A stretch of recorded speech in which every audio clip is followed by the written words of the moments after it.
para que, para guardar la recordación. Así que, pues bueno, por la parte de Sexa, bienvenidos. Otro mes más con otra vez una nueva sesión de los Sexa Grand Rounds. Y esta ocasión tenemos el gusto de presentarles un tema muy sugestivo, que en equipo está el gol y eso significa mucho. Entendemos que tenemos un panel multidisciplinario en esta ocasión, liderado por el doctor Alfredo Carvajal, que es oculoplástico, el doctor Juan Pablo Zapata, que es oncólogo, y el doctor Ángel Leonidas Gutiérrez, que es patólogo. Así que les doy la bienvenida a nuestra moderadora, a la doctora María Clara Carpio. Así que, María Clara, todo tuyo el micrófono.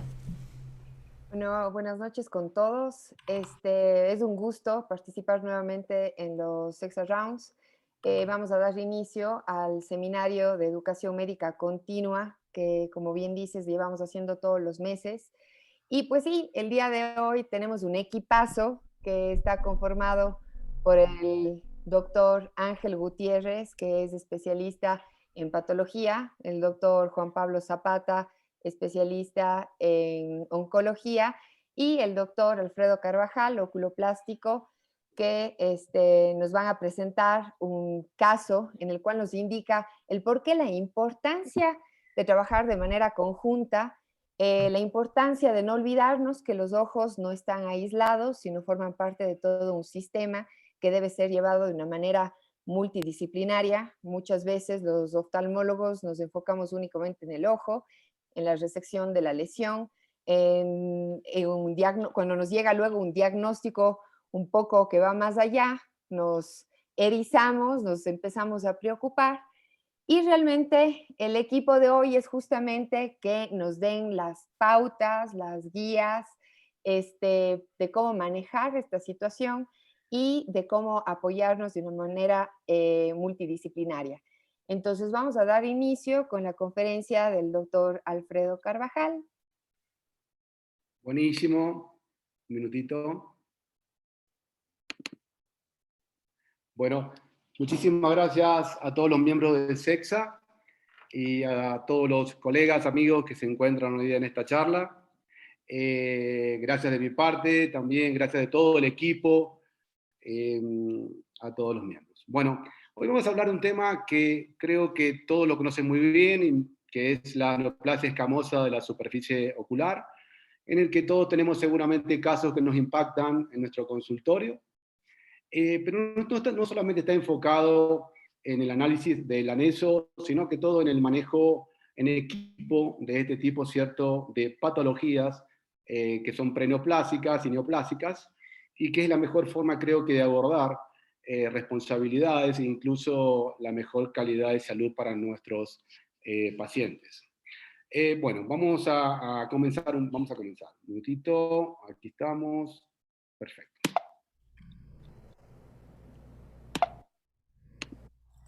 Perdona que te interrumpa, Alfredo. ¿Sería este el buen momento para hacer las preguntas generales, que podemos llenar ese espacio? Me parece espectacular. Creo ¿Te que parece sería bien? súper Justamente antes. interesante. Sí. Exacto. Entonces, vamos a hacer este polling y está esto separado en tres partes.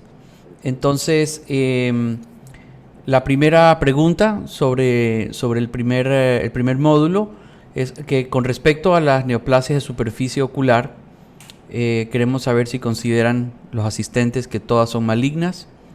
Antes que continúe, estas respuestas son anónimas, esto no queda grabado en ningún sitio, ni le van a bajar puntos a los educación médica continua, ni nada de eso, así que no tengan temor ni si quieren equivocarse, y si se equivocan, mejor, porque así aprendemos y reforzamos mejor nuestros conocimientos.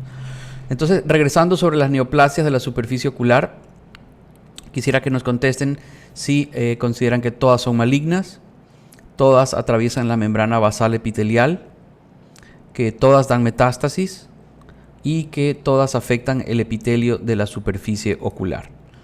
La segunda pregunta es sobre la resección de los márgenes conjuntivales de los tumores. Entonces, si debe resecarse sin márgenes, resecarse con márgenes de 1 milímetro, de 2 milímetros o de 3 milímetros. Y la tercera pregunta de este primer módulo es si uno debe trabajar solo o debe consultar al oncólogo o siempre se debe realizar un análisis histopatológico.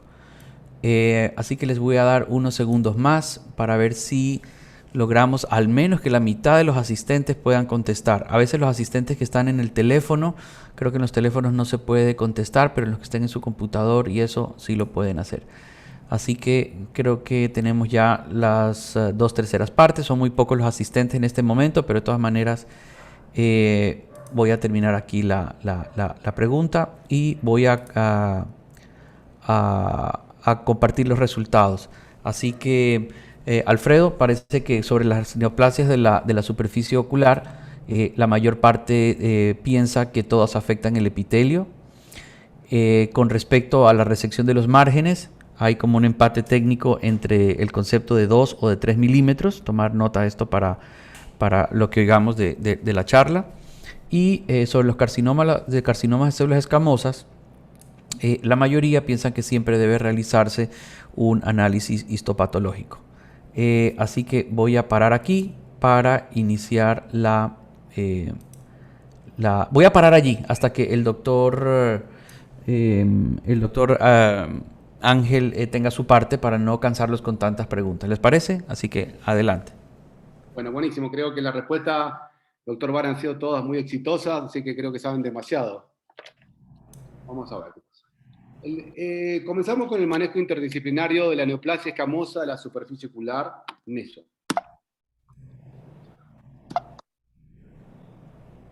La clasificación de los tumores, todos los conocemos bien, según los Shields. Dice que pueden ser epiteliales, pueden ser melanocíticos, también tenemos tumores de tipo de tejidos blandos, ¿no? Y los linfoproliferativos. Hoy nos vamos a enfocar en los epiteliales, que son los más frecuentes de la superficie ocular, y entre ellos tenemos los benignos, como los papilomas de hiperplasia, los precancerosos preneoplásicos, ahí tenemos las queratitis actínicas, o la neoplasia intraepitelial conjuntival corneal, los famosos NIC, que son las lesiones preneoplásicas más importantes, o también llamadas displasias, según clasificaciones histopatológicas, y los malignos, el más frecuente del todo, el carcinoma de células escamosas, algunos llamados epidermoides, y el vasocelular y mucoepidermoide, que son en menor frecuencia. Según neoplasia de escamosa de superficie ocular, tenemos que pensar que tenemos las neoplasias intraepiteliales conjuntivales corneales, donde podemos llamarlas también displasia leve, moderada o severa. Esto depende fundamentalmente del compromiso del epitelio de superficie ocular. Si es 1/3, 2/3 o la totalidad del epitelio, pueden ser leves, moderadas o severas. Y también el carcinoma de células escamosas, donde tenemos el in situ, que no atraviesa la membrana basal, y los invasores, cuando ya atraviesan la membrana basal, hay invasor ocular o invasor orbitario, y también aquellos que atraviesan la membrana pueden llegar al estroma del epitelio, y eso genera, por vasos linfáticos, un impacto en ganglios linfáticos, y ahí tienen las metástasis. Lo importante es saber que todas las NESOs, casi todas, no atraviesan la membrana basal, son prácticamente displasias o carcinomas in situ. Los únicos que atraviesan la membrana basal hacia estroma, a invasor ocular o a órbita son los carcinomas invasores. Estas son algunas, ¿cierto?, de los carcinomas de células escamosas diagnosticadas histopatológicamente por el doctor Ángel Gutiérrez en estos últimos 9 meses que estoy acá en Cuenca. Las variantes son muy agresivas, llegan e impactan a mi consultorio por derivaciones de esta forma. Son diferentes, si ustedes los ven, pero todos son carcinomas de células escamosas. El mensaje de esta foto es tratar de evitar que lleguen los pacientes a estas soluciones que a veces son soluciones quirúrgicas agresivas, ya que son enucleaciones o ampliadas o exenteraciones. Tratemos de siempre tratar, ¿cierto?, de diagnosticar tumores más pequeños con resoluciones más simples. El carcinoma de células escamosas es el tumor epitelial maligno no pigmentado más común de la conjuntiva córnea. Característica que todos las conocemos, la repasemos rápido, es el cuarto tumor de la superficie ocular, el segundo maligno de superficie después del melanoma, es importante. Se presenta en personas de mediana edad, generalmente 55 o 60 años. El HIV lo desarrolla más temprano, cualquier inmunosupresión, es más fácil que de presentarlos. Es más frecuente en pacientes bien blanquitos y de sexo masculino. Y lo más importante del interrogatorio es que si uno le pregunta, casi todos tienen predisposición a exposición a radiaciones ultravioletas. Es decir, son personas mucho del campo y que están mucho expuestos a lo que es el sol. Generalmente permanecen en la superficie ocular. Casi todos son lesiones premalignas o malignas in situ que no atraviesan membrana basal.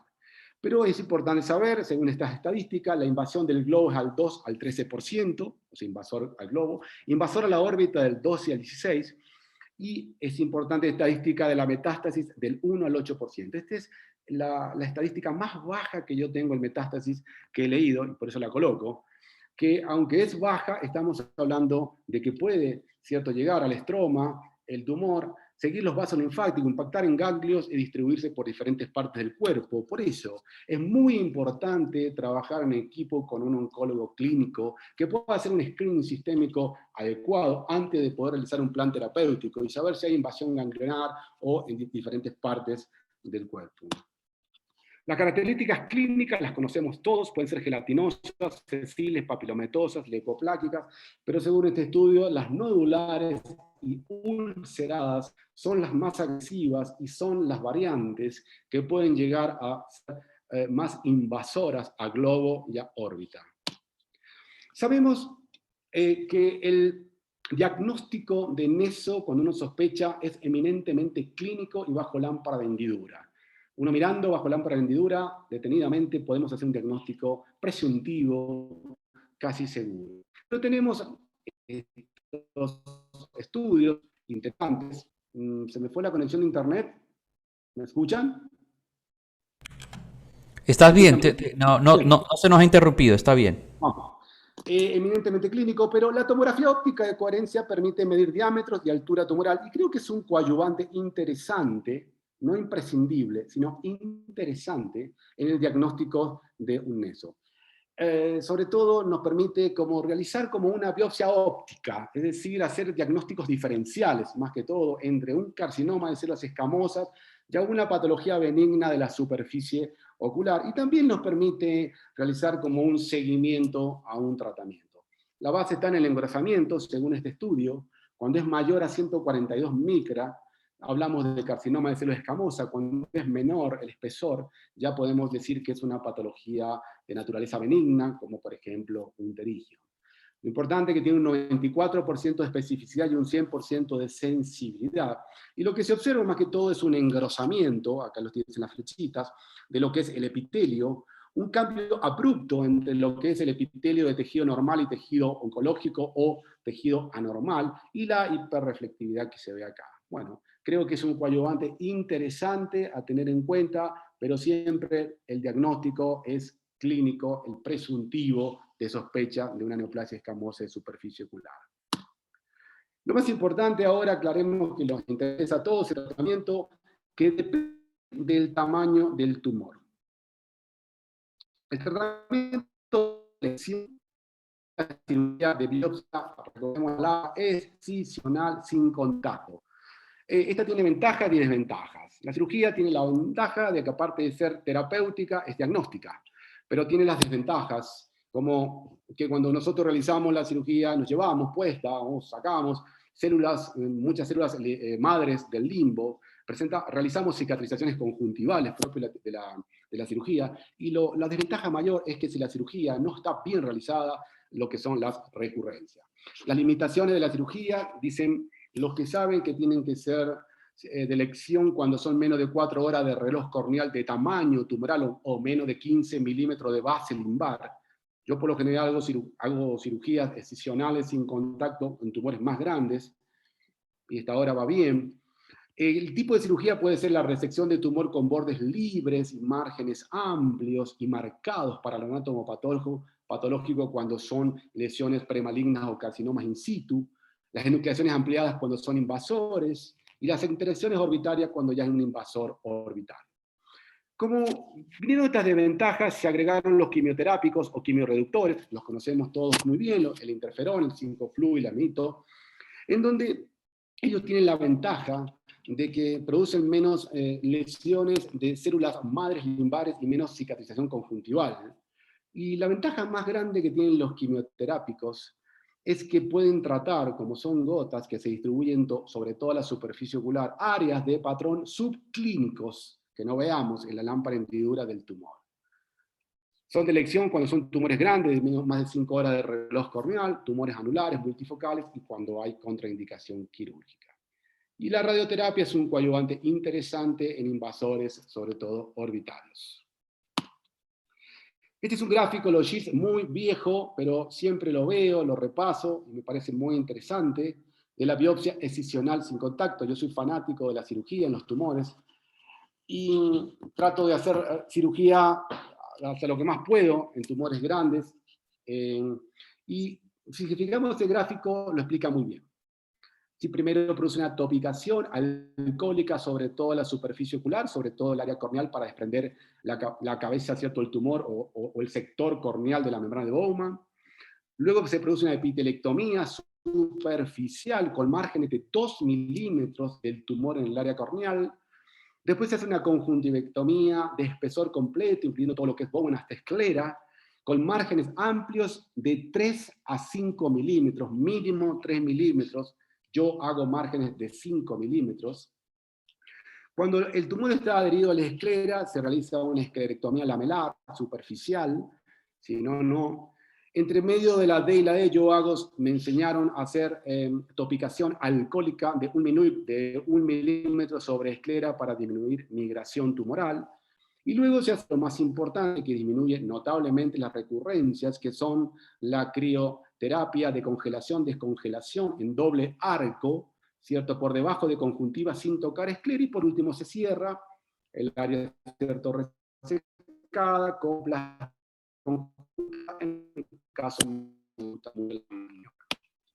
Los quimioreductores, un poquito, interferón, la vedette de los quimioreductores, se hace un tratamiento de forma continua, generalmente 1 o 2 meses luego de la remisión del tumor.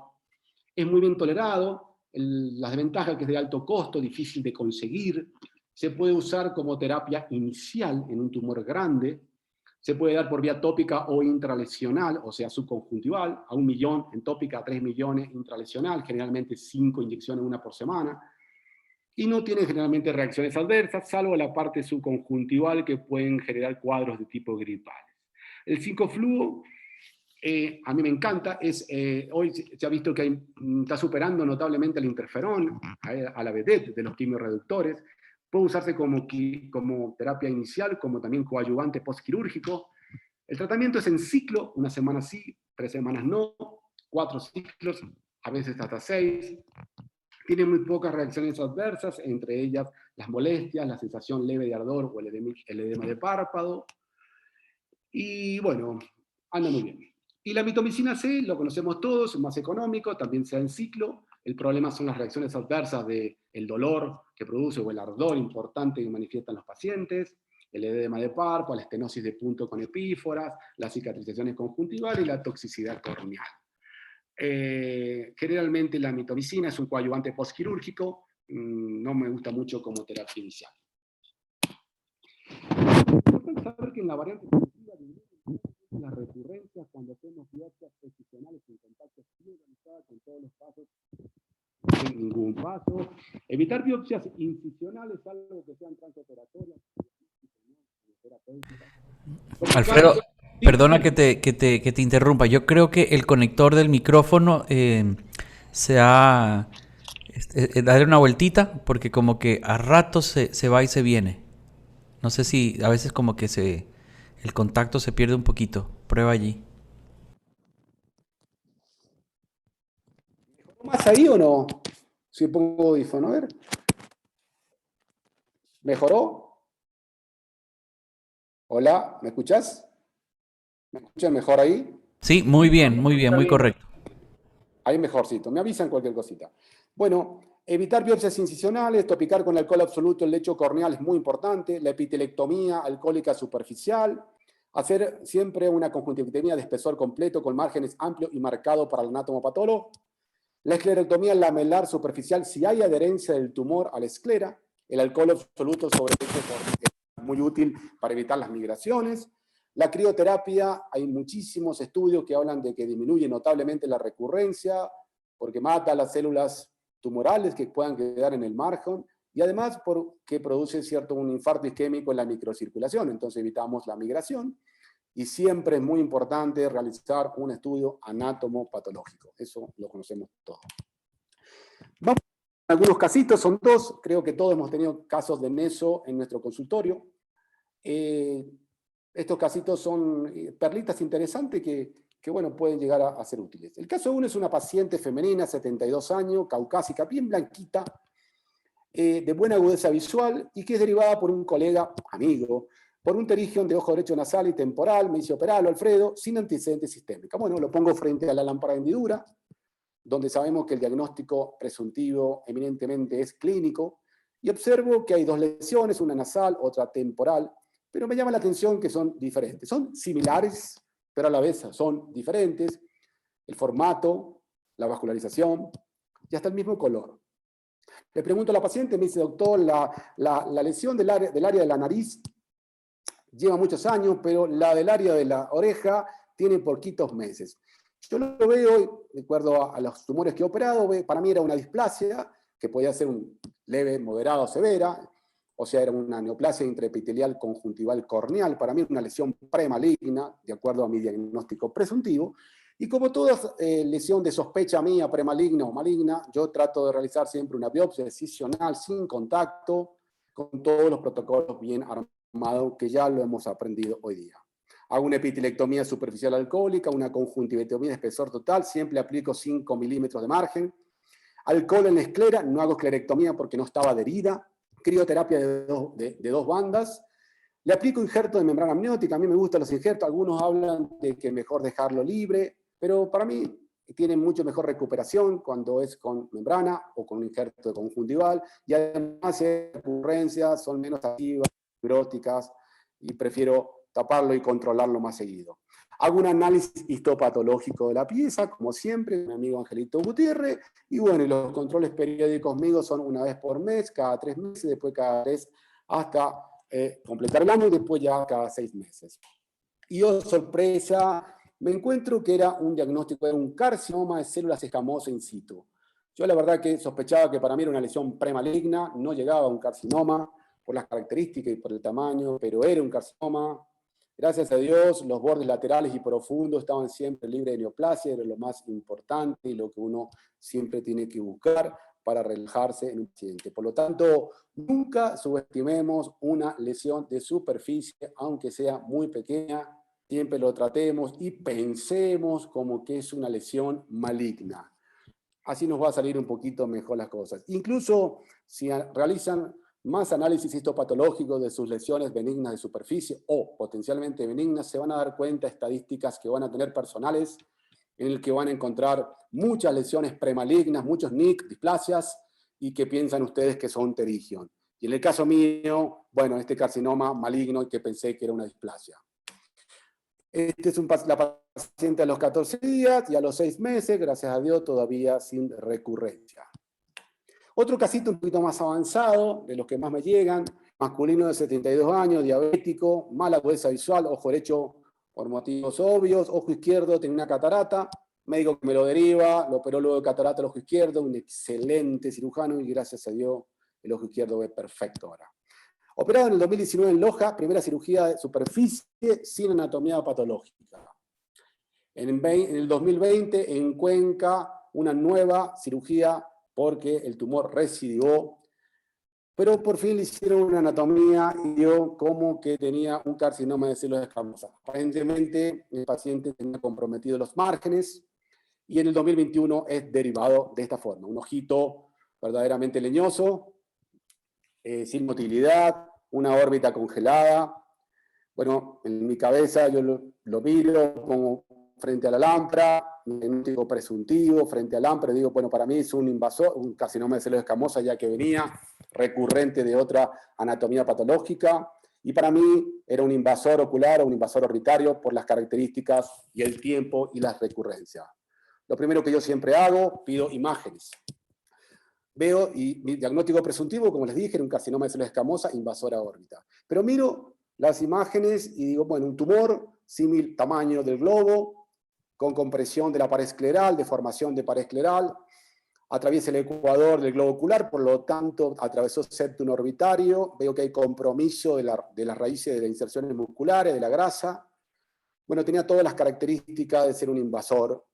Y el mensaje de esto es que cuando uno tenga sospecha de algo en su cabeza, no duden, traten de ir para adelante, pidan imágenes, consúltenlo con colegas y básense en su diagnóstico, aunque sea que no tengan muchas experiencias, no se manifiesten directamente en mirar el reporte del imagenólogo. Miro el reporte luego y veo que me dice que el globo tiene una morfología normal, sin imagen de sospecha, me hace dudar, que los músculos y la grasa están en situación normal, dudo un poco más, y la duda máxima es cuando veo la conclusión que digo, tumor con posible etiología benigna.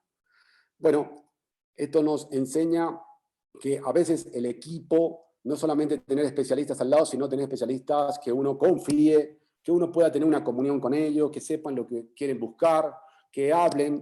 Yo tengo un equipo de excelencia a mi lado, en el que me enseñan todos los días que hablo con ellos, y eso me parece estupendo. Esto es bastante interesante de recalcar. Bueno, hago una interconsulta con Juan Pablo, me dice, oncología clínica, me dice, para descartar metástasis, como siempre hago, me dice Alfredo, no hay ningún ganglio satélite, no hay metástasis, gracias a Dios está todo bien. En el momento de la cirugía, realizo una biopsia transoperatoria para confirmar el tumor. Ángel Gutiérrez me dice, Alfredo, diagnóstico carcinoma de células escamosas confirmado. Bueno, hago una exenteración con bordes de párpado, los bordes, gracias a Dios, estaban bien, y márgenes amplios antes de que desarrollen una metástasis o una invasión intracraneal, lo más rápido posible. Estéticamente el paciente relativamente no está mal, está esperando realizarse una prótesis. La mayoría de las exenteraciones que no hay compromiso de piel no quedan tan mal como estas. Y obviamente hago un análisis histopatológico definitivo enviado al Conformol, ¿cierto? Porque es un diagnóstico definitivo para confirmar el carcinoma de células escamosas. Me confirma Ángel, carcinoma de células escamosas queratinizante, y lo más importante que debemos buscar, que el borde de sección libre totalmente de neoplasia. Bueno, ahí uno descansa, se le explica al paciente y el paciente también descansa. Conclusión, en toda lesión de superficie siempre pensar como una lesión maligna, aunque ustedes crean que no es maligna. Van a tener, si hacen análisis histopatológico, estadísticas sorprendentes. Evitar realizar biopsias incisionales, salvo que sean transoperatoria, ¿cierto? Y en tumores grandes, sino directamente vayan a la excisión. De márgenes amplios y marcados para que el anatomopatólogo les diga qué borde está comprometido, hay células tumorales o está libre de neoplasia. Toda lesión de superficie necesita análisis histopatológico, eso es básico. Y es importante que lo tengamos en la cabeza. Toda lesión de superficie con potencial maligno, solicitar siempre un análisis oncológico sistémico para descartar metástasis y cuidarle la vida al paciente antes que el globo ocular. Y es importante que el trabajo en equipo con patólogo y oncólogo es primordial para la salud de nuestros pacientes. Este es el mensaje más importante de esta pequeña charla. Yo creo que en este equipo que hoy tenemos está el verdadero gol. Bueno, buenísimo. Espero que les haya gustado. Va a continuar mi gran amigo Ángel Gutiérrez, el angelito para los amigos, el anatomopatólogo que más considero que sabe en Cuenca y el que me enseña todos los días. Angelito, ¿estás por ahí? Sí, aquí Alfredito, muchas gracias. Muchas gracias por el buen concepto y gracias por invitarme también a esta plática. Muy importante tener en cuenta que el trabajo en equipo hace el éxito. Todos tenemos que coordinar las ideas, los proyectos, hacer un algoritmo y estandarizar las cosas para manejar adecuadamente al paciente. Muchas gracias por la confianza. Y todos también. Creo que vienen unas preguntitas o no. Discúlpeme, doctor. Sí, vamos a poner las preguntas del segundo bloque previo a la intervención del doctor Gutiérrez. Así que aquí la lanzo. Entonces son dos preguntas. Entonces, con respecto desde el punto de vista patológico, que son estas preguntas, la primera es que si el tejido para estudio transoperatorio debe ser enviado en suero fisiológico, es la primera opción, en formol buferado al 10%, en agua corriente o sin fijación. Esa es la primera pregunta. Anímense que ahora tenemos 18 asistentes. Necesitamos al menos unas 12 respuestas. Y el segundo pregunta es que si el tejido obtenido de una resección oncológica debe ser enviado de la siguiente manera. Este es de escogencia múltiple, así que pueden escoger las que consideren necesarias. Una es sin ninguna orientación, la segunda en un corcho laminar sin esquema de orientación o reparado y orientado con el esquema gráfico para saber de dónde viene esta lesión con todas las opciones. Así que hasta este momento todavía los veo muy tímidos. Creo que ahí sí hubo un momento bueno. Ya hemos superado la mitad. Así que esperemos que terminemos el minuto. Al menos que uno más responda. Y perfecto. Podemos terminar la... Ay, ¿qué hice?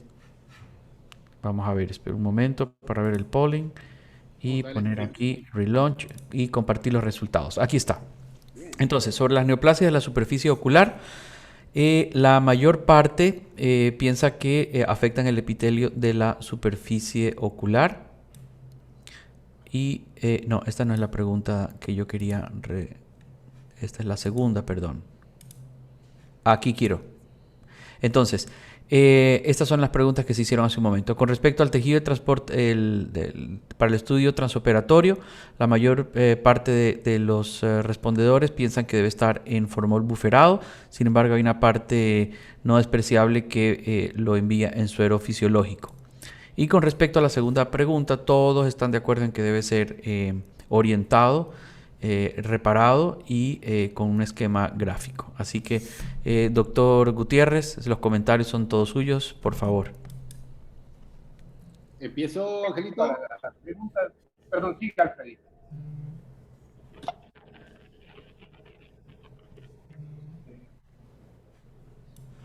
Vamos a seguir conforme a la charla. No sé si quieren que comente un poco las preguntas o dejamos para el último. Que es una parte muy importante. En cuanto a los requisitos, en cuanto a las respuestas, es muy importante tener en cuenta, el esquema gráfico está perfecto y la orientación, nadie creo que se pierda de ese sitio. Está perfecto la última respuesta. La primera sí que hay una gran observación. Para un estudio transoperatorio el material tiene que ser enviado sin fijación, porque el momento que usted le pone suero fisiológico, se acelera la putrefacción. Si utiliza agua, acelera la putrefacción. Y si utiliza formol buferado, es prácticamente imposible cortar en el equipo. Entonces es un transoperatorio. La respuesta adecuada es sin fijación. Y llama la atención porque es un 8%, bueno, incluye en la respuesta. Tiene que ir sin fijación, tiene que ir en fresco. El estudio transoperatorio, si tiene algún tipo de alteración, ya no sirve. Si viene fijado en formol, muy difícil hacer un estudio transoperatorio. El tejido empieza a endurecerse, la penetración es más o menos 1 milímetro por hora, pero depende de dónde esté y de la distancia que ha recorrido para el transoperatorio. También influye la temperatura, si hay más calor y con formol se fija más rápido. Y es bien difícil poder cortar ese material. Y si viene con suero fisiológico en agua, lo único que hace es acelerar los procesos líticos y la destrucción del tejido. No sé si alguien tiene alguna inquietud sobre esta partecita. Perdón. Bueno, vamos dentro de los requisitos que son indispensables para un estudio histopatológico. Es muy importante uno tener en cuenta los antecedentes del paciente, puesto que yo soy un médico que no tengo el conocimiento que ya tuvo el oftalmólogo, el cirujano que valoró al paciente previamente. Yo desconozco el tema y estoy viendo una parte de un todo. Recordemos que el paciente no es solo el tejido o el órgano que se estudia, el paciente es un integral, es un todo, es un conjunto. Y es muy importante tener la parte clínica para uno poder orientarse mejor en el estudio histológico y dar un mejor resultado. Por eso es indispensable la identificación del paciente, el sitio topográfico de las tomas de la muestra. Uno no puede saber de dónde es, y no necesariamente en estas neoplasias que estamos tratando. En toda una restricción uno tiene que tener la ubicación topográfica. Porque también dependiendo de eso, uno tiene muchas consideraciones histológicas y clínicas para el diagnóstico. Siempre debe ser enviado una muestra por recipiente, tiene que ir por separado. El problema de incluir varias muestras en el mismo recipiente es que puede haber errores en el diagnóstico y en la ubicación de cada uno. muy importante tener en cuenta que sean separados.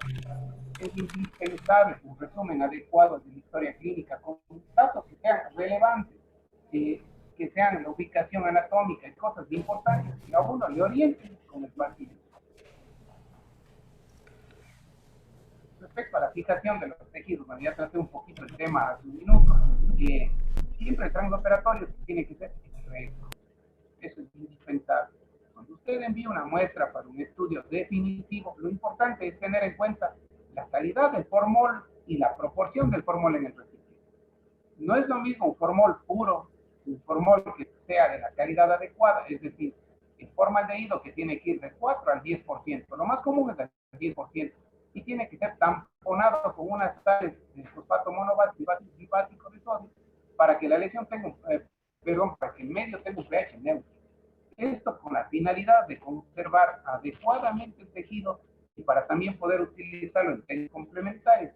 Si estamos hablando de una neoplasia, por ejemplo, un linfoma, y el formol no es adecuado, la inmunistoquímica va a ser errónea y uno puede arriesgar el diagnóstico con el paciente. Otra cosa importante es la proporción del formol respecto al recipiente. La muestra representa una proporción de 1 a 10. Siempre un recipiente más grande que cubra toda la superficie y sea un volumen más grande para que el paciente, para que el tejido se fije adecuadamente. Si utiliza un recipiente muy pequeñito, con poca cantidad de fijador, no va a valer mucho la pena y no va a servir de echar a perder. Por favor.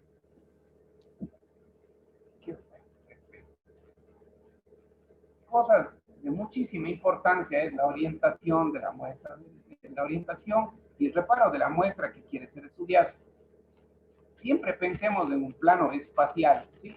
Tenemos que orientarnos como la muestra fuese un cubo, tiene un borde superior, un inferior, un anterior, un posterior, un medial y un lateral. Eso es súper importante para uno tomar en cuenta en la orientación, el muestreo, y para poder procesarlo adecuadamente y dar incluso medidas de los puntos. Muy importante cómo envía usted.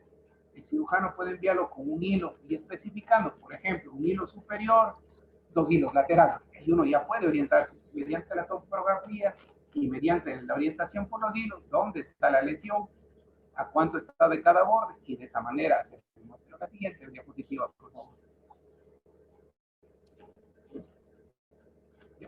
En cuanto aquí una pequeña gráfica de lo que se hace en histopatología, no es común que el médico venga al laboratorio a visitarnos, más que aquí en la oficina, y consultar el tema, pero nunca es testigo del proceso y lo que lleva desde el muestreo hasta la elaboración de láminas. Aquí hay unas pequeñas gráficas en las que se ve cómo uno hace los cortes del tejido que tienen que ser seriados para poder incluirlos en un casetito, hacer todo el proceso y llevar a lámina. Luego, cada lámina representa una parte de tejido, el tumor, los bordes, y voy dando todos los datos necesarios para el reporte patológico. La siguiente, por favor. Perfecto. Eso es un poco el análisis de la importancia de lo que se hace en la fase preanalítica. Y ya concretamente la analítica sería el proceso de elaboración de las láminas. Podemos empezar aquí, les aquí unas pocas imágenes de patología que hemos visto sobre los pacientes que llegan acá al Hospital Monte Sinaí, y estamos hablando un poquito de las displasias. Vamos desde arriba hacia abajo, de izquierda a derecha, se puede ir viendo las alteraciones que tienen displasia leve, moderada, hasta la severa. Es muy importante tener en cuenta que la patología se basa en 2 principios. Uno es la arquitectura y el otro es el detalle del célula. ¿Sí? Con la arquitectura vemos si se parece a lo normal o está alterado. Y con el detalle de la célula es muy importante ver qué pasa con el núcleo, con la membrana y cuáles son los cambios de proporción, en tamaño y en forma que se van dando. Es así que una displasia en el ojo se puede ir catalogando, es muy semejante a las neoplasias de cuello uterino. Leve, moderado, severo. Ahí les traje unas pequeñas fotitos. No quiero entrar en mucho detalle porque voy a aburrir. Siempre la patología no siempre es muy entretenida, porque no a todos los médicos les gusta escuchar todo lo que pasa con las células. Pero en este caso, traté de llevarles unas imágenes para que esté un poco didáctico y puedan ustedes también compartir cómo se ven las lesiones a nivel histológico. La siguiente, por favor. Perfecto. tenemos un carcinoma de células escamosas. En este caso vemos que la arquitectura está alterada, la parte de las células ha cambiado muchísimo, pero todavía respeta la membrana basal, que sería la condición. Hay que tener mucho cuidado al analizar para ver si es una neoplasia in situ o es una neoplasia que ya es microinvasora. Por ejemplo, en la primera foto uno considera ahí un poco ya de inflamación, sin embargo está preservada la capa basal, no hay infiltrado. En la siguiente diapositiva, por favor. Aquí existe una neoplasia francamente invasiva, con anillos de queratina, incluso se puede ver la invasión perineural. Y viene un limbo en el que uno tiene que discriminar lo in situ versus lo infiltrante, y queda lo microinfiltrante. Hay tres detalles muy importantes en patología, que les adelanto un poquito. Es la inflamación, la fibrosis del tejido estromal y la proliferación de vasos sanguíneos. Eso puede indicar ya detalles de microinfiltración. Eso sería mi presentación, es un poquito orientada hacia la parte de cómo deben enviar la muestra, qué son los detalles importantes y una pequeña muestra de lo que se hace en el laboratorio en cuanto a lo que es histología. Muchas gracias. Bueno, aquí lo reporto. Bueno, perfecto. Bueno, excelente, Angelito. Como siempre, hemos aprendido bastante. Yo quería que digan la diferencia entre una displasia severa y un carcinoma in situ, que los dos no atraviesan membrana y afectan el espesor de todo el epitelio. ¿Hay alguna diferencia? Un poco difícil encontrar la diferencia histológicamente. Prácticamente la displasia severa ya es un carcinoma in situ. De pronto podrían existir unos pequeños detalles técnicos, que es el incremento en la atipia en la célula. Va a tener la célula mayor relación del núcleo, pérdida del citoplasma, de pronto un poco más de mitosis. Es un poco difícil considerarlo entre una displasia severa y un CA in situ. Yo pienso que van de la mano y discriminarlos histológicamente muy difícil, muy difícil. Bueno. Muchas gracias, Angelito. Muy amable. Ahora sigue el doctor Juan Pablo Zapata. Juanpi, ¿estás preparado? La verdad que un amigo, un oncólogo que me enseña también bastante, se aprende mucho de él. Cuando le mando los pacientitos, tiemblo cuando me vuelve a sonar el teléfono y me contesta la llamada, ya que no sé lo que va a venir del otro lado, pero hasta ahora llevamos el equipo bien, es un muy buen defensor. Bueno, empezamos, Juan Pablo. Muy bien, buenas noches, gracias a la Sociedad Ecuatoriana de Córnea y Segmento Anterior. Para mí es un gusto y la verdad que me llama la atención porque uno está como que muy acostumbrado a trabajar solo, ¿sí? En oncología, al menos en lo que yo manejo, que son tumores sólidos, hemos visto que con el tiempo el manejo multidisciplinario es el éxito en el tratamiento, ¿sí? No solamente del oncólogo clínico, sino manejarnos una patología tumoral con el cirujano, el radiooncólogo, el patólogo, el imagenólogo, la gente con la que podemos lidiar frecuentemente, ¿sí? Entonces, nuevamente reitero sí. Déjame que te interrumpa. No sé si el doctor Vara quiere poner las preguntas antes. Sí, me gustaría ponerlas aquí antes de que se toquen los temas. Para esto son solamente 2 preguntas. Y la primera es sobre las modalidades del tratamiento paliativo en el glóbulo ocular. Incluyen las siguientes, y las 3 opciones son de escogencia múltiple, así que se pueden escoger varias si lo consideran los asistentes. Y la segunda pregunta tiene que ver con la estadificación de la enfermedad localmente avanzada. Así que en ellas queremos saber si se incluye las pruebas de laboratorio, el TAC abdominal previo, el TAC del macizo facial, o sea, el MSF, del cuello y tórax, y finalmente la gammagrafía ósea en todos los casos. Entonces vamos a dar 1 minuto completo. En este momento solo han votado 3 personas. Espero que vote más de la mitad, al menos unos entre 10 y 12. Así que anímense, no pasa nada, no cuesta, no duele y tampoco hay lapidación pública. Estamos para aprender todos. Vamos solamente la mitad de las personas. Les voy a regalar 10 segundos. Anímense, por favor. Perfecto, muy bien. Entonces tenemos casi ya logramos la mitad de lo que queríamos. Así que voy a terminar la encuesta para comentarla. Y vamos a comentarla. Entonces voy a hacerle la mención que de entre las modalidades de tratamiento paliativo, como es de escogencia múltiple, los asistentes pueden escoger cualquiera de las tres, pero hay personas que han puesto más cirugías sobre la radioterapia y la quimioterapia.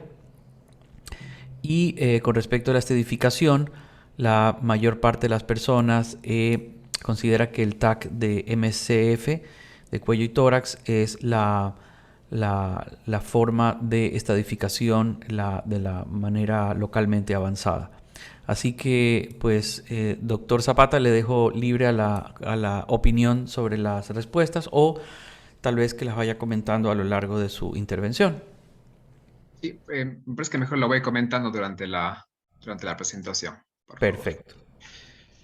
Muy bien, entonces, el tema mío es muy puntual, muy chiquito, es cuál sería el manejo oncológico en pacientes que tienen una patología de tipo epitelial a nivel de conjuntiva. Entonces, de por sí, seguramente ustedes saben más que yo que una de las complicaciones más importantes de una cirugía inicial de carcinoma epidermoide a nivel de conjuntiva es la recaída. Y esta aparece, según lo que dicen la bibliografía, aproximadamente el primer año, un 4%.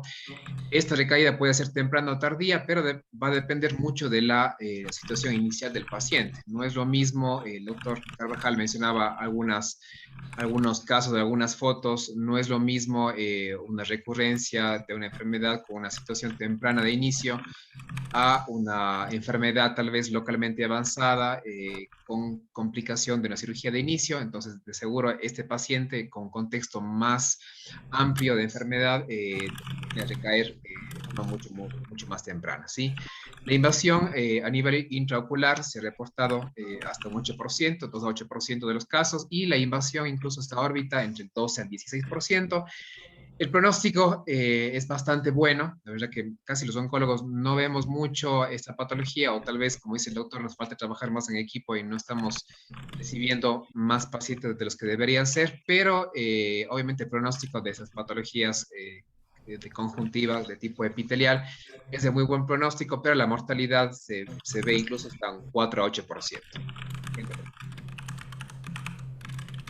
La tasa de recaída, como le decía, van a ser incluso el 3% en pacientes que han hecho interferón o 5-fluoracilo, ¿sí? O mitomicina incluso, y series de un 4 o 5% incluso después de una cirugía de inicio. No es frecuente, pero puede pasar incluso con tratamiento loco regional sistémico con cirugía o con tratamiento con quimioterapia, ¿sí?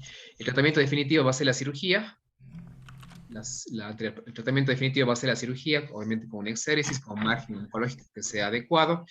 Y también se podría agregar también lo que es crioterapia a nivel del lecho quirúrgico. Y también, como mencionó el doctor Carvajal, los márgenes quirúrgicos son importantes. Y de ahí lo importante de enviar el patólogo para que analice el material postquirúrgico y que nos pueda definir si es que la lesión de tipo tumoral es sacada de forma completa.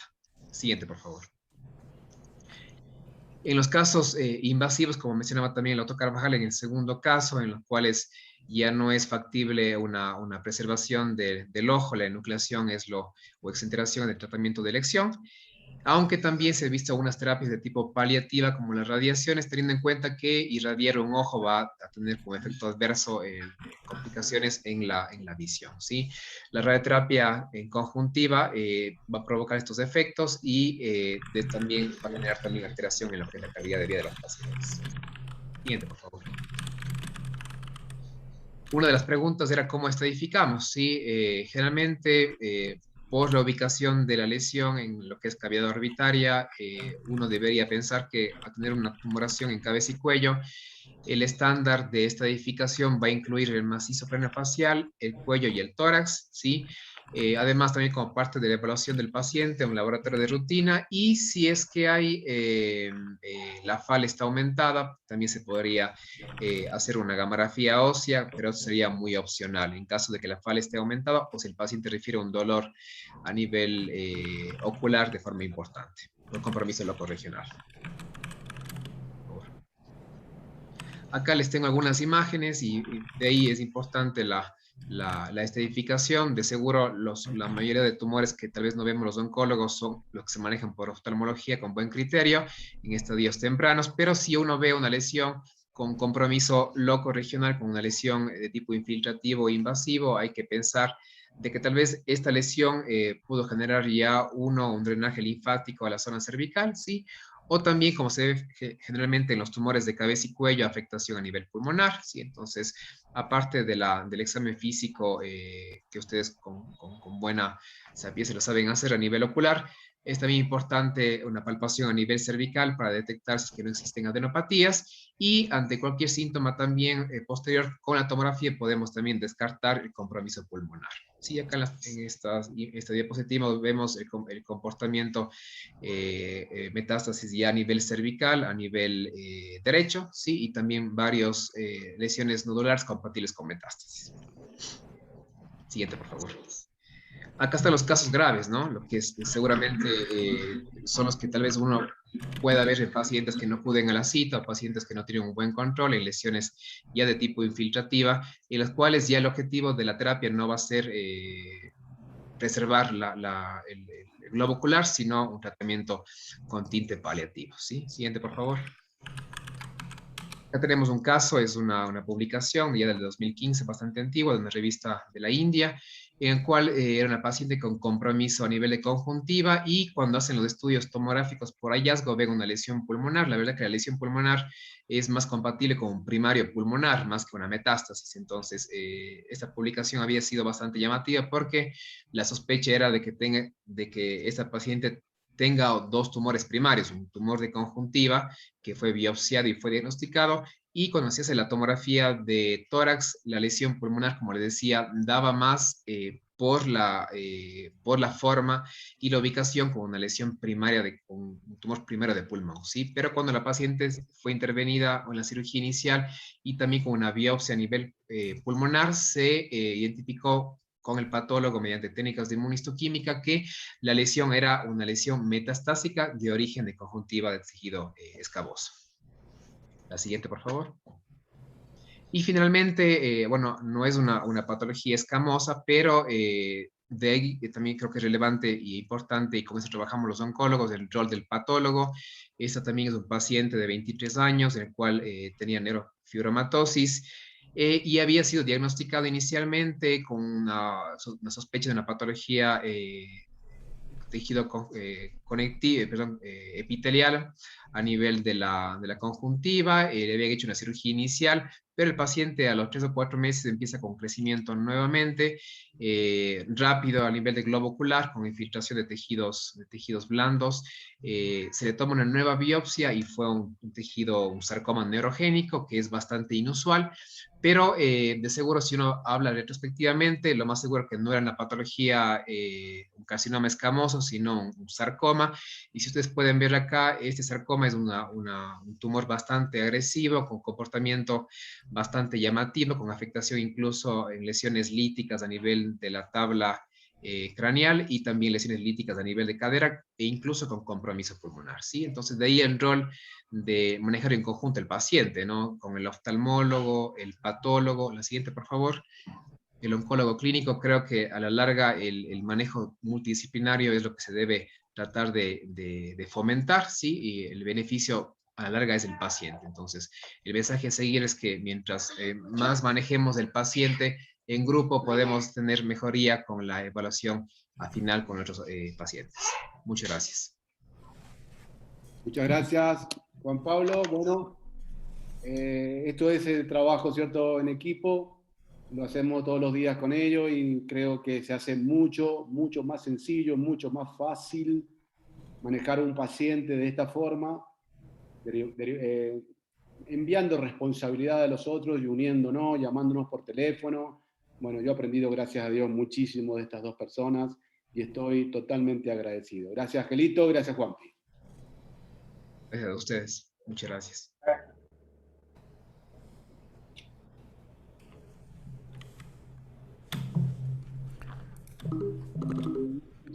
María Clara, creo que tienes desconectado el micrófono. Sales como... ahí estás muted.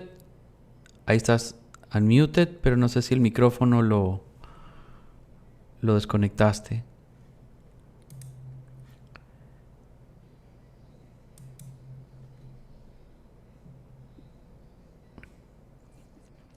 Trata tal vez de pronto de desconectar y conectar. Mientras tanto, hay una pregunta del doctor Marlon Dueñas. Probablemente esta pregunta va para el doctor Ángel Gutiérrez. Y él dice que si en el caso del estudio patológico transoperatorio, si no se usan líquidos, se desecaría la muestra, ya que en esto mejor dicho, pues no sé si está aquí el doctor Dueñas en la lista, quiero verlo. Marlon Dueñas. Voy a permitirle que pueda hablar Marlon para que le puedas hacer la pregunta al doctor Gutiérrez.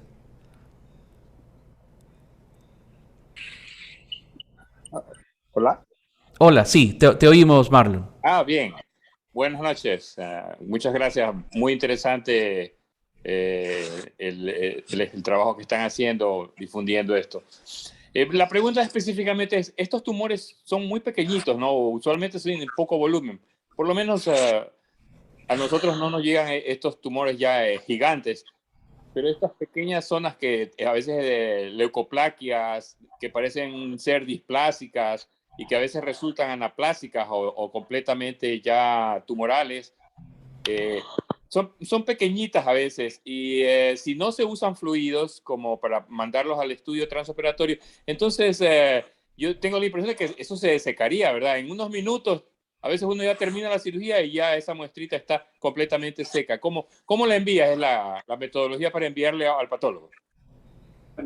Bueno, mi doctor, excelente pregunta. Y lo que le comento, la idea del transoperatorio es que el médico que hace el transoperatorio o el área de anatomía patológica esté muy próxima al quirófano. En el caso nuestro, en el Monte Sinaí, no ni 2 minutos o 3 minutos que se demora en llegar a la muestra cada servicio de patología. No correríamos riesgo, pero en otros casos va a demorar unos 15, 10 minutos. Tampoco habría mucho problema. La idea es no enviar material que pueda acelerar la putrefacción. Son más graves los daños histológicos o tissulares por putrefacción que por deshidratación. El momento que llegaría la muestra al servicio de patología se coloca en un gel especial que se utiliza para poner en un aparato que se denomina crióstato y hace el estudio transoperatorio. Ahí pararía la evaporación, la deshidratación. En fin de cuentas, 1, 2, 5, 10 minutos no va a afectar mayor cosa en el tejido. Porque una neoplasia, recuerden, una neoplasia es un tejido diferente a lo normal. Cuando es una displasia, que ahora vamos a decir un carcinoma, las células malignas tienen mayor tamaño, mayor resistencia, porque el cáncer lo que hace es tratar de ser perpetuo, trata de agarrarse al resto del tejido de la mayor manera. Es una célula que ha aprendido a sobrevivir a todo lo que es las defensas, a toda la manera de responder del organismo, trata de ser perfecto.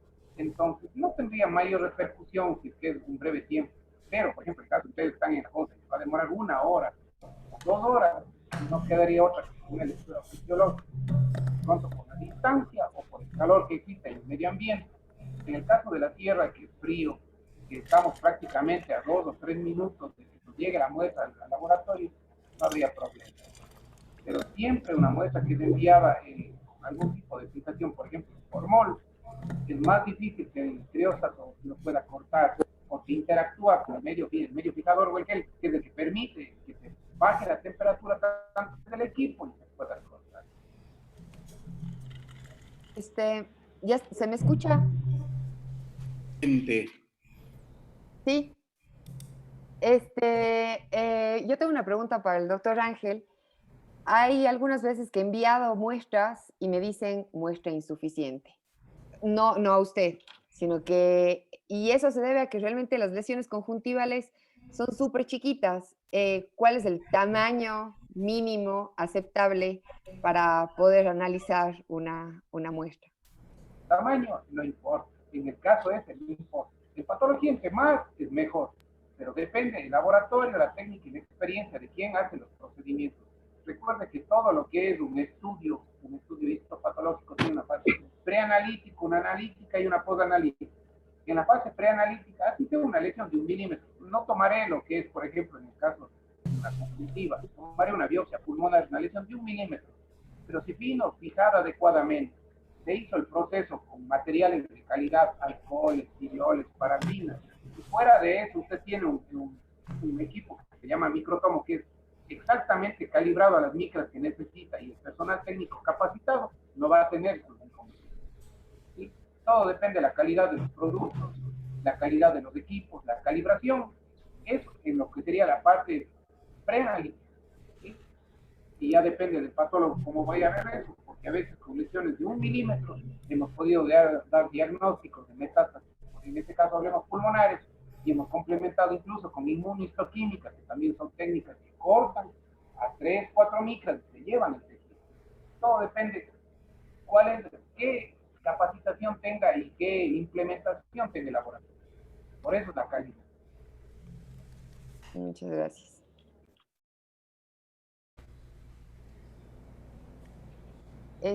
También tenía, bueno, otra pregunta para Alfredo. ¿Qué tan agresivo es el cáncer de células escamosas? ¿Qué tan rápido es de crecimiento? O sea, sabemos que el NIC, realmente los NICs crecen lento, perdón, pero el cáncer de células escamosas, ¿qué tan rápido es el crecimiento? Bueno, hay una variabilidad muy grande. Las estadísticas, si vos ves los reportes, hablan de evoluciones de 3 a 6 meses hasta evoluciones de 1 año. Yo tengo cánceres como el señor ese que vino, que tuvo 9 meses y vino de esa forma. Y también el primer caso, el caso 1, que es un caso pequeño, estuvo 8 meses. Entonces, la variabilidad que tiene la evolución o que tiene ciertos carcinomas es muy variable. Lo importante es tomarlo lo más rápido posible. Yo creo que el problema está en que subestiman la lesión inicial, en el que creen que es un pterigion, o en el que dicen, no, lo vamos a controlar a este pterigion, o lo voy a sacar a este pterigion. Y no lo analizan clínicamente y hacen la biopsia excisional sin contacto como tiene que ser. Por ejemplo, la pregunta de Marlon es muy buena, pero por lo general las biopsias transoperatorias se hacen en tumores grandes, donde uno ya va a abordar un plan de terapéutico agresivo, como por ejemplo una enucleación o una invasión orbitaria donde vamos a exenterar. Entonces ahí hacemos un transoperatorio donde yo saco una cantidad de tumor interesante, sin fijación, y lo mando, y en 15 minutos está para yo tener un respaldo incluso hasta jurídico, hasta lo que me puede hacer el paciente a mí si yo saco un globo ocular y es un tumor benigno. Pero cuando el tumor es pequeño, directamente el objetivo, cuando uno ve que es un patrón de sospecha de un neso, lo ideal es hacer una biopsia excisional con márgenes bien amplios. Si un tumor tiene 4, 5, 6 milímetros, hacerlo con márgenes de 3 milímetros y no hace falta transoperatorio. Directamente le hace excisional y casi seguro los márgenes van a estar bien. Eso creo que la transoperatoria para mí sirve cuando es un tumor grande con un plan de terapéutico agresivo, como enucleación y exenteración. Y en el caso de tu pregunta está buenísima, María. Pero a mí, Ángel Gutiérrez, yo le mando a veces conjuntivas de 1 milímetro por 1 milímetro y me hace inmunistoquímica de membrana basal para descartar conjuntivitis cicatrizante como pemfigoides. Entonces el tamaño no importa. Lo importante es la calidad en el que el anatomopatólogo trabaja las muestras. Por eso es muy importante no solamente evaluar el tamaño, sino evaluar a quién se lo vas a enviar y si está preparado para entender lo que vos querés, el diagnóstico verdadero que vos querés realizar. O sea, yo le envío una muestra y digo, Ángel, va una muestra de 1 milímetro por 1 milímetro de conjuntiva sana temporal y quiero que me hagas un pemfigoide cicatrizar. Listo, Alfredo, mándamelo de tal lado, mándamelo sin cicatrización, sin sinergia, sin bléfaro y de conjuntiva sana. Me mando 1 milímetro. Yo la miro dentro del frasco y no veo nada. y al otro día me dice, hermano, ¿es un pemphigoide o no? ¿O es una cicatrizante de tal forma? Entonces, el tamaño no interesa, interesa el anatomopatólogo. Buenísimo. José Miguel, ¿alguna pregunta que vos tengas? Yo quiero vender la idea que mencionó Alfredo de nuevo para lo que nosotros más hacemos, no necesariamente en lesiones que son sospechosas, sino que recientemente el doctor Luis Fernando Mejía de Medellín publicó una serie como de 600 terigios que ha hecho durante toda su vida, en donde mandó todos los terigios al estudio anatomopatológico. Y su hallazgo tiene una correlación muy buena con lo que nos enseñaron en la clínica Barraquer por los estudios del doctor Francisco Barraquer, de que hasta el 15% de las lesiones de terigio van acompañadas de displasias de diferentes grados, desde la más leve hasta lesiones escamosas que pueden haber pasado por debajo del radar. Aunque la enfermedad del terigio es una degeneración elastótica también mediada por esa condición genética que desconocemos, más la exposición ultravioleta, que son los dos factores principales, no está muy lejos tampoco de la génesis de las enfermedades que son susceptibles a desarrollarse por el factor de riesgo de la radiación. Entonces, es un recordatorio muy importante de mandar todos esos terigios que parecen normales al estudio y tratarlo. Es la oportunidad que tenemos los que no hacemos lesiones grandes de cáncer de hacer las resecciones de la misma manera como que si se trataran de lesiones neoplásicas como las no touch. Entonces uno puede resecar un terigio y sirve de entrenamiento porque nosotros no estamos enfrentados todos los días a lesiones más grandes, sino a este tipo de cosas. Y nos llevaremos las sorpresas cuando se hagan los análisis de celulares, ¿no? Así que es como de nuevo darle importancia a este estudio.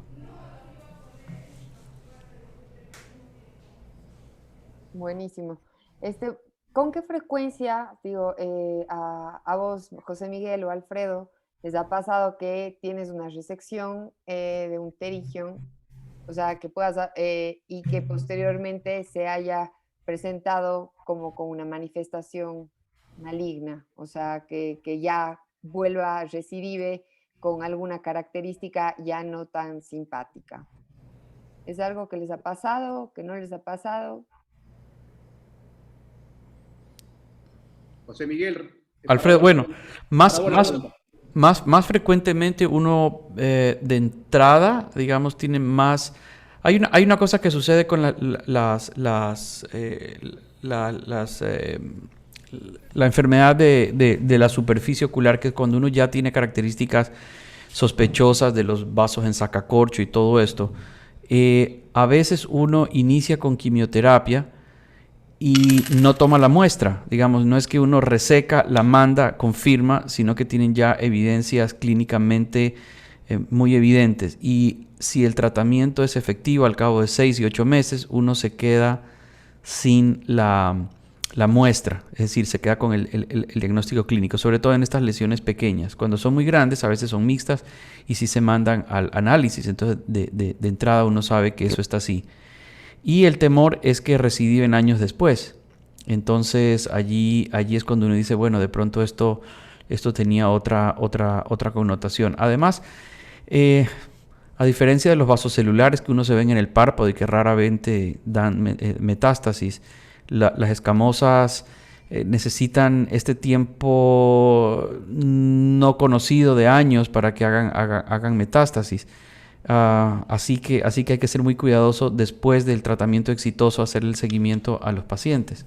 Así que no sé qué barbaridad estoy diciendo, pero el asunto es que muchas veces uno ve una persona con estas lesiones, inicia el tratamiento con el uracilo, tiene una respuesta clínica muy buena, y generalmente pacientes muy mayores, y en la clínica mía uno no alcanza a ver estas lesiones más grandes, estas cosas que ve Alfredo, ¿no?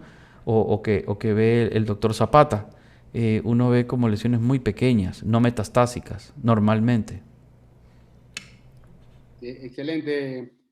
Bueno, yo trato, por lo general, siempre que es una lesión que puedo hacer biopsia excisional, opero.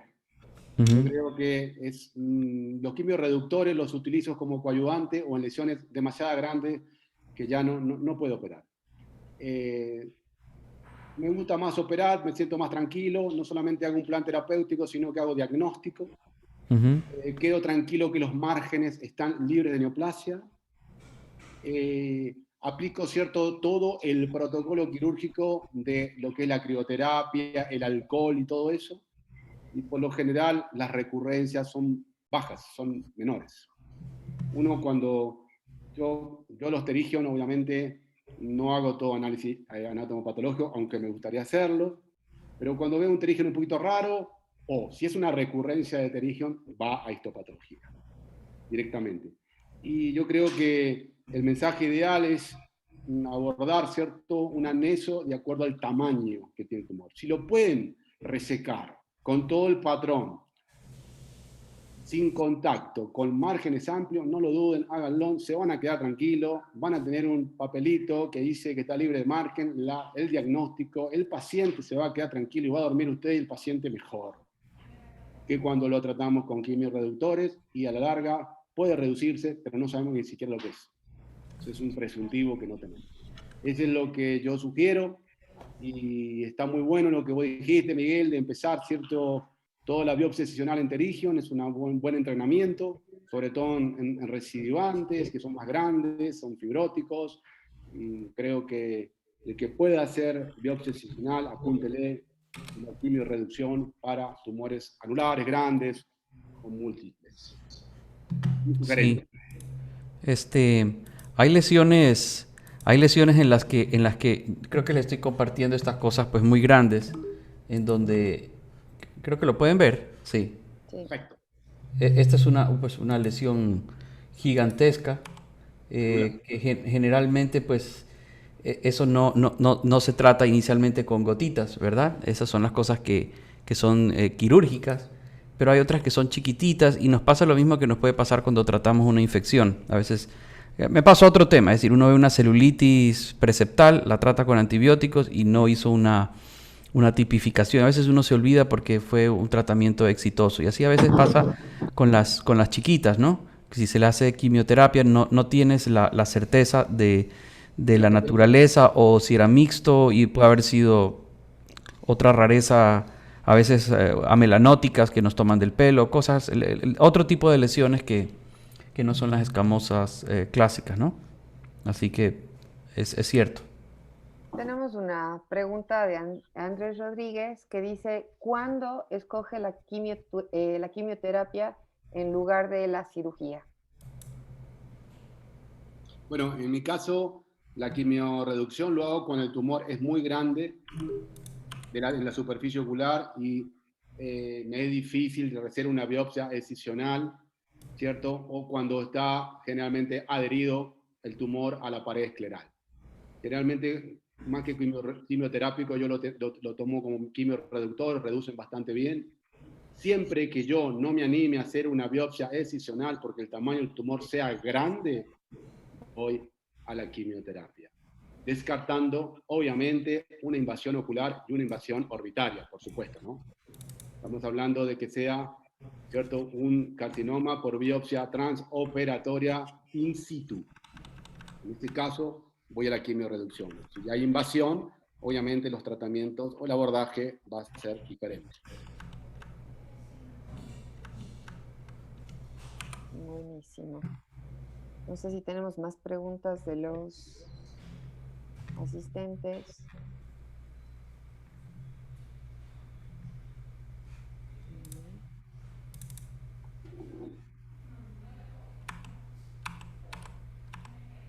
¿Algo más que nos quieran enseñar? Sobre todo el trabajo en equipo es la base, y el equipo debe ser un equipo de confianza, como cuando vos elegís tus amigos para jugar a un partido de fútbol. Porque muchas veces me ha pasado llegarme informes, por ejemplo, imagenológicos, como te dije, en el que están completamente errados, o innumerables patólogos que siempre proliferación fibrovascular o proliferación fibrosa, y todos son pterigion. Entonces creo que el trabajo en equipo se basa en llamarlo por teléfono, en conocer la persona, en entender lo que vos querés buscar, en lo que vas a enviarle, en que te diga cómo te lo tenés que enviar a la muestra, en hablar con el oncólogo sistémico y decir, mirá, descartá, yo creo que es un presuntivo de carcinoma de célula escamosa o es por biopsia transoperatoria, buscale por favor ganglio satélite, buscale y que le busque, porque muchas veces hay oncólogos incluso que son simples interrogatorios y no hacen ningún tipo de screening. Entonces creo que el equipo debe ser un equipo más que todo de confianza, no solamente de diferentes especialidades. Ese es un mensaje importante. Otro mensaje interesante es que toda lesión de superficie ocular la vean como potencialmente maligna, sean un poquito exagerados, no van a fallar, que trabajen con márgenes amplios, a veces 1 o 2 milímetros no sirve, vayan a márgenes de más de 3 milímetros y nunca dejen de hacer crío de doble arco. Eso es impresionante cómo disminuyen la recurrencia, las crío por debajo de conjuntiva sin tocar esclera. Y bueno, y creo que ese es el mensaje fundamental del equipo.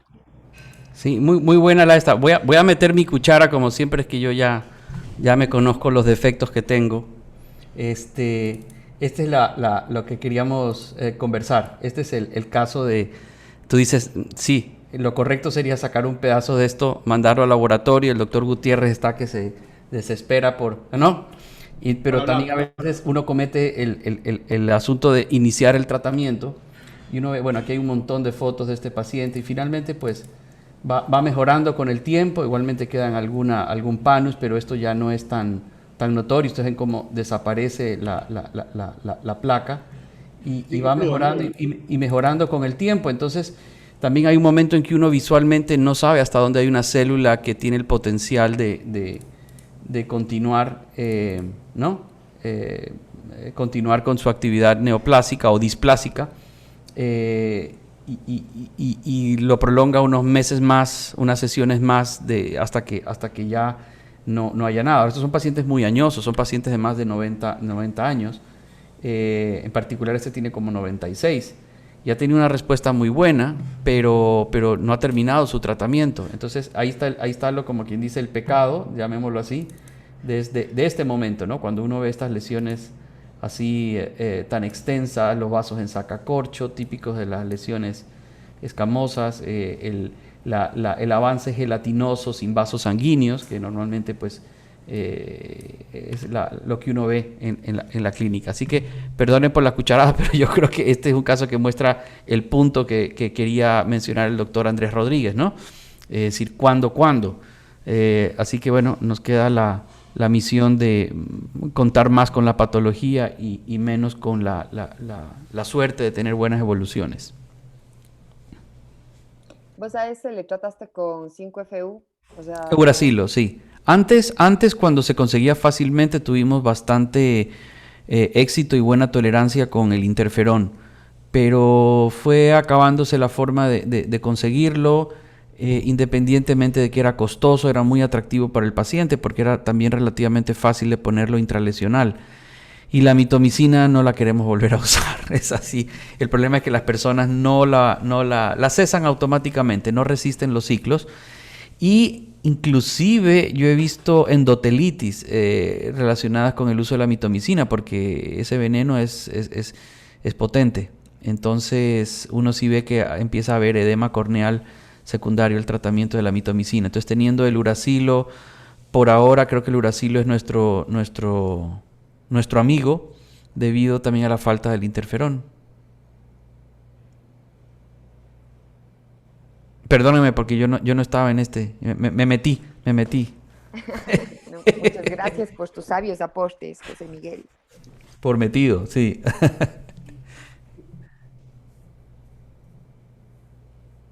Listo. Bueno, yo creo que damos por terminada nuestro webinar. ¿Qué opinan? No sé si hay más preguntas o algo.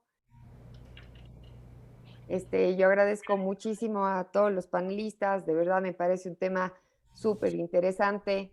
Yo creo que en el día a día vemos una cantidad de pacientes con lesiones a nivel de la superficie ocular y sí pienso que subestimamos a la mayoría de las lesiones. Pensamos que puede ser como una pingüécula medio rara, podemos pensar que es un granuloma por alguna lesión que tuvo previamente. Con respecto a ciertas lesiones que vi de conjuntiva, he tenido diagnósticos o pacientes que han sido tratados previamente con antibióticos y corticoides, sospechando en conjuntivitis. Entonces sí creo que es importante, esto nos deja la enseñanza de tener un detenimiento, una exploración un poco más exhaustiva, una exploración un poco más consciente, no tan a las rápidas que a veces podemos estar. Y como vos dices bien, Alfredo, sospechar siempre en la posibilidad o tratar a la lesión como si se tratara de una lesión maligna. Yo pienso que esa es una de las grandes enseñanzas y sobre todo el apoyo multidisciplinario con las otras áreas, o sea, con el oncólogo y el patólogo, tener justamente, bueno, ahora ya tenemos el patólogo de confianza aquí en Cuenca para las lesiones, y también a nuestro oncólogo. Entonces, quería agradecerles mucho por este webinar súper interesante que podemos aplicarlos en el día a día. Muchas gracias. Querida doctora, muchas gracias a usted por todo. Me tengo que dejarles porque estoy justo con un estudio transoperatorio de tumor hepático. Estoy corre por allá y acá. Mil disculpas que me tengan que ir y gracias por la oportunidad que me dieron. Muy amable. No, un gusto es nuestro. A Doctor. todos. Estoy. Muchas gracias. Hasta luego. Una buena Hasta noche. luego. Chao, chao. Y muchas gracias por la invitación también a los colegas, especialmente al doctor Carvajal, por la confianza y obviamente a los colegas que son parte de esta distinguida sociedad. Muchas gracias, Juan Pablo. Muchas gracias. Bueno, a todos. muchas gracias a todos. María Clara, gracias por armar este equipo. Alfredo, por coordinarlo, presentarnos los casos y presentarnos pues al doctor Zapata y al doctor Gutiérrez. Así que hasta la próxima sesión. Los esperamos, los invitamos. Y bueno, muchas gracias a todos los asistentes por aguantar las metidas de pata del doctor Varas también allí. ¿Ok? Así que Chao, gusto de chao. verlos. Bueno, Chao, hasta luego. Que estén muy bien. Chao, chao.